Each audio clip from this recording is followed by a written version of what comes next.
Good morning. Thanks for joining us for our midday newscast. I'm Marcus Washington. Well, today, Google is hosting its I/O Developers Conference, and as thousands of people arrive at Shoreline Amphitheatre for that event, protesters are planning to take advantage of the visibility. NBC Bay Area's Kris Sanchez joining us live from Mountain View this midday with the pro-Palestinian protests. Kris?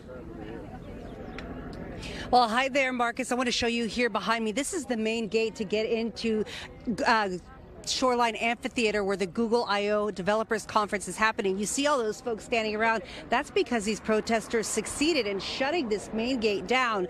People had to turn around and go into another entrance about a quarter-mile down the road. So clearly there was a disruption to the top of this event. These protesters were chanting "No tech for genocide." They are against the use of AI and cloud computing technology by Google and their contract with the Israeli government and the Israeli military. They used a lot of the imagery that we know from Google to make their points. They also object to Google's photos use for mass surveillance, which they say will likely come back to haunt us here at home.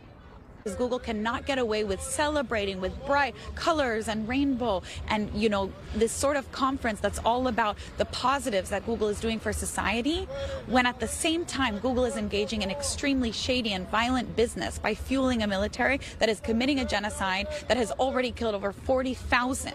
Why would they not use this technology that's being used on the Palestinian people against people back here in the United States, against our black and brown communities who are being pushed out because of Google, because of the tech bubble, because of gentrification? They will use this technology right back here.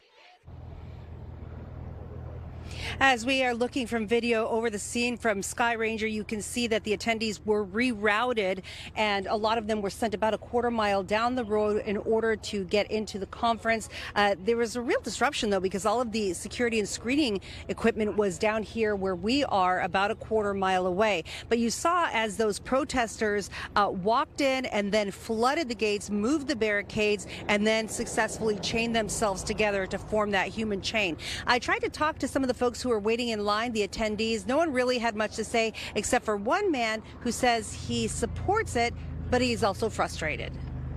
This is nothing new. I've been working for technology for the last 20 years, and all companies, big companies in the United States, have partnerships somehow with Israel. I can't say that because Google has a company, a research team over there is causing this. Obviously, they're supporting, they have a business going on in Israel. I understand that, but I can't really say that that is causing anything new. Now, he went on to say that he supports the protests. He understands what the protesters are trying to do, but he says when it reaches the level of disrupting regular people, it's just too much. He was frustrated with the delay in getting into the conference, frustrated with the delay in graduations and commencements across the country as well. Now, you might remember that in the last couple of weeks, Google fired 50 employees for protesting the war in Gaza. They are protesting the work of Project Nimbus as well.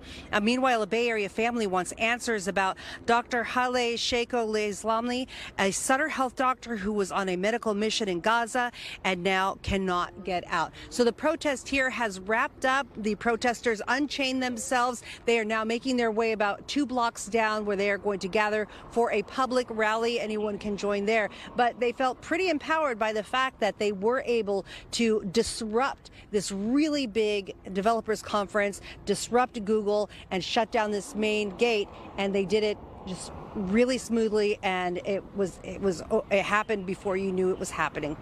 In Mountain View, Kris Sanchez, NBC Bay Area News.